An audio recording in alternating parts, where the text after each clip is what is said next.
بسم الله والصلاة والسلام على رسول الله. كيف راكم احباباتي؟ صباح الخير ولا مساء الخير. الوقت اللي شفتوا فيه الفيديو كيف جبت لكم الطريقه تاعي كيفاش نغسل الدواره تاعي ولا الكرشه.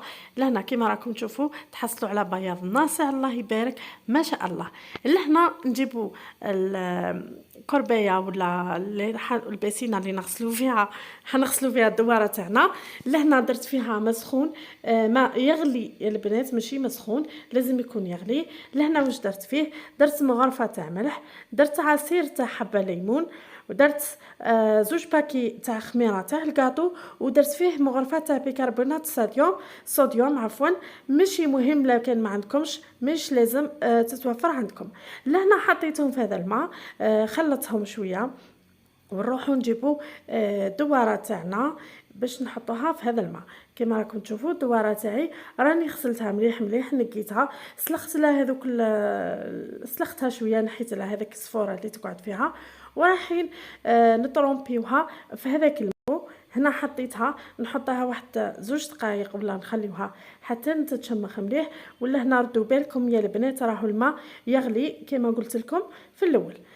انا راني بديت نخرط فيها بالموس، بيان سور تقصوها طراف صغار باش تجيكم سهله الخدمه.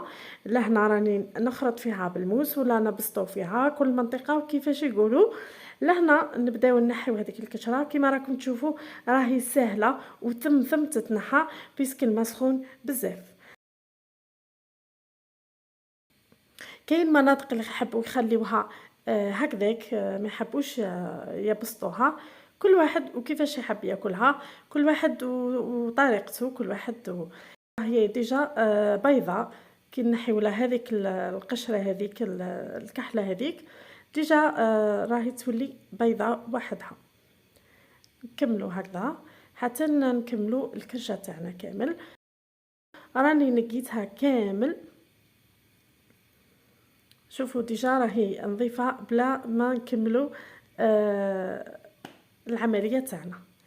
لهنا نزيدو نجيبو باسينه واحده اخرى حطيتها كامل. لهنا هذيك الكرشه تاعي وهذوك المصارن. لهنا درت مسخون، لازم يكون المسخون يا البنات، ما ديروش الماء البارد. درت له عصير تاع حبه ليمون وحبه ليمون كما راكم تشوفوا، قطعتها دي مورسو وحطيتها فيه ونخليوها ثاني وقت هكذا.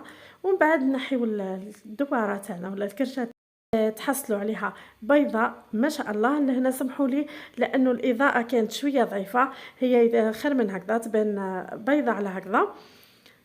ولهنا شفتوا العمليه كيفاش هي سهله، ما تديش بزاف وقت، ودقيقات تنظف لكم ما شاء الله، وتاكلوها بالصحه والهنا ان شاء الله. نعم، ما بقى لي نقول لكم غير نتهلاو في رواحكم، بقاو على خير. ان شاء الله تعجبكم طريقتي، ونتلاقاو في فيديو واحد اخر ان شاء الله. ما تنساوش الجيم والبارطاج البنات، نحبكم، وخليوا لي تعليقاتكم الملاح هذوك اللي نشتيهم باش نزيد نتشجع ونزيد نحط لكم اكثر.